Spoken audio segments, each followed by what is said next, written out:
Business minded হৈছে নে নাই অসমীয়াবিলাক এইবুলি সুধিছিলে। বহু বছৰ নোযোৱা কোনোবা এজনে সুধিছিলে মোক। তেতিয়া মই এটা কথা কৈছিলোঁ যিটো সঁচাই মই নিজেই দেখা, সেইটো কৈ পেলাই মই বিদায় মাগিম আপোনালোকক।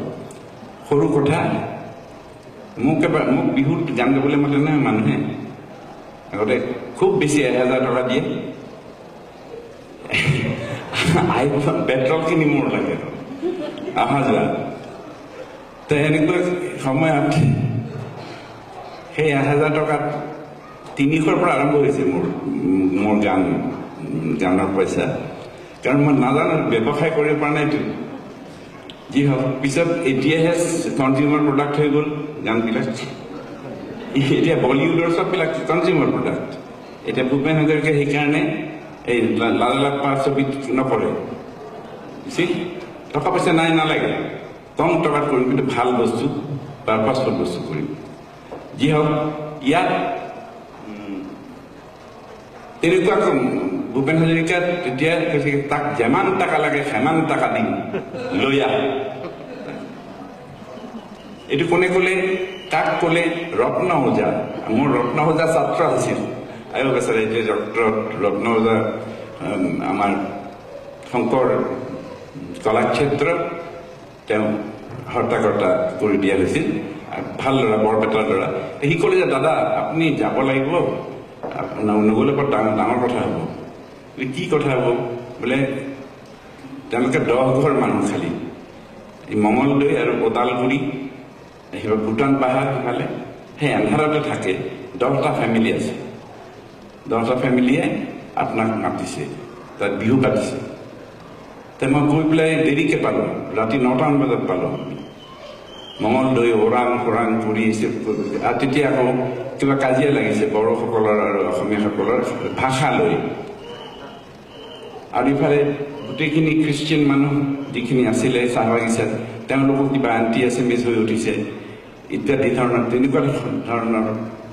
এই ৰাতি জোনাকী পৰুৱা খালি জ্বলা। গৈ আছোঁ ৰাতি 9টামান বজাত পালোগৈ। পাওঁতে আমাৰ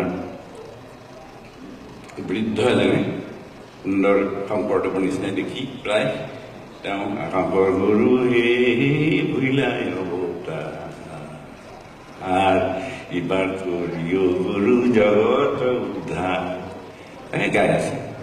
কিন্তু ধনী শুনি 10টা ফেমিলি। ইফালে এন্ধাৰ আৰু ভূটান পাহাৰ, ইফালে এন্ধাৰ চাহ বাগিচা, শত্ৰু মন লৈ পেলাই থকা। তাৰ মাজতে এওঁলোকে, মই গৈ যেতিয়া পালোঁ, মই বোলো কি হ'ল, মোৰ দেৰি হ'ল বোলে। ভূপেন মানেই দেৰি।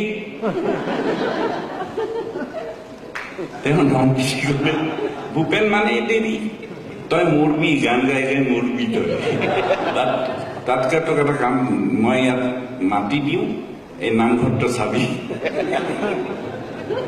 নামঘৰটো চাবি, কিয় ঘূৰি ফুৰিব লাগে? মই মৰমতে কৈছে, কিন্তু ভূপেন মানেই দেৰিটো, এইটো মোৰ দোষ নহয়। কিন্তু ৰত্ন ওজাৰ দোষ এইটো।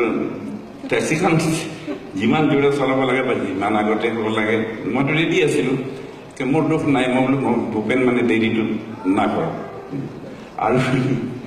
আৰু কি হ'ল বোলে, কৈ দিলোঁ ভূপেন মানে দেৰি, তহঁত ঘৰত শুই থাক।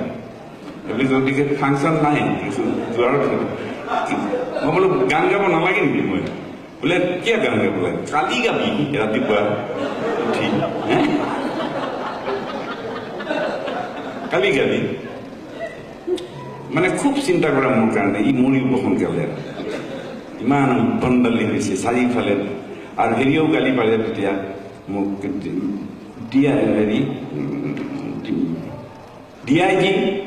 ডিআইজি কোন আছিল? হেৰি ভৱানী প্ৰসাদ বৰুৱা, ভৱানীকান্ত বৰুৱা। তেওঁ কৈছে, you have become a public nuisance. কিবা কিয় বোলে, য'তে যাওঁ ততে স্কুল এখনত যদি গান গাওঁ সেইজন ভাঙি যায়। তাৰপিছত হেডমাষ্টাৰজন দৌৰে আকৌ আমাৰ শিক্ষা বিভাগলৈ, য'ত পইচা এটাও নাই, তাত ষ্টৰ্ম ডেমেজ। বোলে কি ষ্টৰ্ম ডেমেজ? কালি ধুমুহা দিয়া নাই বোলে। নাই, ভূপেন আহিছিল নহয়। গতিকে এইবিলাক হৈ থাকোঁতে এতিয়া দেখোন আচ্ছা আপোনালোকে এই 10টা ফেমিলি এই এন্ধাৰত কিয় আহিল, ক'ৰ পৰা আহিল আপোনালোক? বোলে বাবা আমি বৰপেটাত আছিলো, এই 10টা ফেমিলি ফেইলিয়ৰ হৈ গ'ল।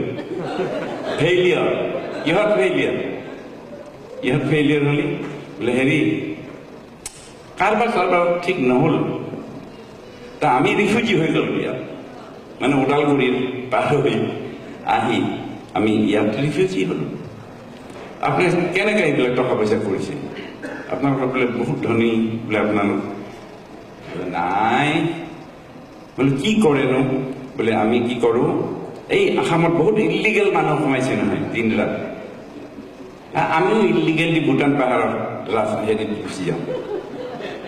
ইলিগেল ৰাস্তা এটা আছে আৰু ইলিগেলি আমি গুচি যাওঁ। হাতীত যাওঁ আমি, হাতীত গৈ পেলাই হেৰিৰ গাছগিলা লৈ আহোঁ, খায়ৰৰ গাছ, খায়ৰৰ গাছগিলা লৈ আহোঁ, লৈ আহি সিদ্ধ কৰোঁ ইয়াত আনি ড্ৰামত সিদ্ধ কৰি গেট পৰে, সেই গেটগিলা আমি বেচোঁ, বিক্ৰী কৰোঁ। মই বোলো ক'ত বিক্ৰী কৰে? তাৰমানে খয়াৰ মঙলদৈত চাগে পাণ এলাকা তাক বিক্ৰী কৰে আপোনালোকে, হয়? ওৰাঙৰ সেই ৰসগোল্লা পোৱা দোকানখনৰ ওচৰত তাত চাগে বেচে। বোলে সিহঁতে 2 টকা কিনে, আমি আছো লাখত। শুনা, ৱাশ্বিংটনত NRI এজনৰ আমাৰ অসমীয়া আমেৰিকান এজনে সুধিছিলে যে বিজনেছ মাইণ্ডেড হৈছে নে নাই। বুজিছোঁ কাৰোবাৰ খং উঠিছে, কোনোবাই গুলি কৰিছে, কোনোবাই মৰম কৰিছে, কোনোবাই গান্ধী হৈছে, বুজিলোঁ, কিন্তু বিজনেছ মাইণ্ডেড হৈছে নে নাই? মই এতিয়া তাৰ উদাহৰণ দিছোঁ, এইটো আপোনালোকে ভাল পাব। এয়া কৈছে কি আমি ইলিগেলি সোমাই যাওঁ, আমি ফেইলিয়াৰ হ'লোঁ বৰপেটাত, আহি গ'লো ইয়াত ৰিফিউজি হৈ। ৰিফিউজি ওদালগুৰিটো ৰিফিউজি নেকি? ওদালগুৰিত আহি গ'লো ৰিফিউজি হৈ। এতিয়া আমি খায়ৰ বিক্ৰী কৰোঁ। খায়ৰটো বনাই কেনেকৈ বোলে এনেকৈ গেট পৰে, গেট পৰিলে সেইটো বিলাতত লাগে, আমেৰিকাত লাগে, কিনে সিহঁতে। মই বোলো ৰ'ব কি খায়ৰ ক'ত বিক্ৰী কৰে? বোলে এখন ইলিগেল বাজাৰ আছে নহয়, সেইখন গেংটকত আছে। আমি গেংটক গুচি যাওঁ, আৰু এটা ইলিগেল ৰাস্তা আছে, আমি ওদালগুৰিৰ পৰাই যাওঁ ভূটান পাহাৰৰ গায়ে গায়ে গৈ। কোনে যায়? একদম গেংটকত। বোলে কি ক'ত বেচে আপুনি খায়ৰটো? ক'ত বেচে? বোলে কাঞ্চলত বেচোঁ, কাঞ্চল। মই বোলো কি কাঞ্চল? পিছত বুজিলোঁ সেইটো যিটো আমেৰিকান কাউন্সিল।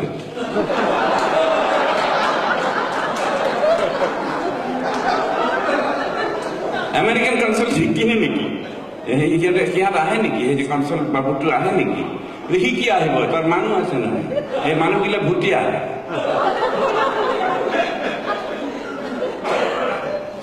আমি লাখত লাখ লাখ বিক্ৰী কৰোঁ, লাখ লাখ বিক্ৰী কৰোঁ কৰি পইচাটো ভাৰতীয় টকা দিয়ে নেকি?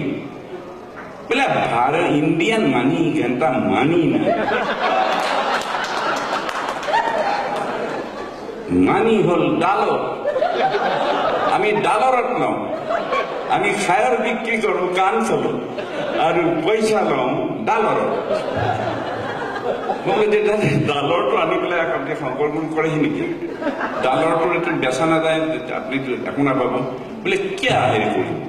আমাৰ আৰু এখন ইলিগেল বাজাৰ আছে কলিকাতাৰ নিউ মাৰ্কেটত, তাতে 5জনমান পাৰ্চী আছে, পাৰস্যৰ মানুহ, এইবিলাক পাৰ্চী কয়। বাপা সিহঁতৰ এখন ডলাৰৰ বাজাৰ আছে, ডলাৰ। ইয়াত যদি বেংকত যদি 10 টকা দিয়ে, 20 টকা দিয়ে আমাক। গতিকে সেই ডালৰ টাকাত পৰিণত কৰি আহি আমি আকৌ শংকৰ গুৰু হে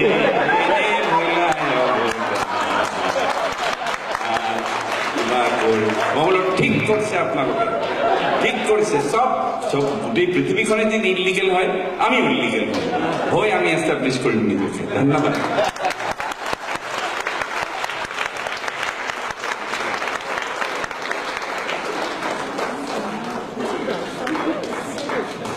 Thank you, Dr. Hazarika. That concludes this segment of the opening ceremony. So we already late. We start immediately with the first part of the cultural function.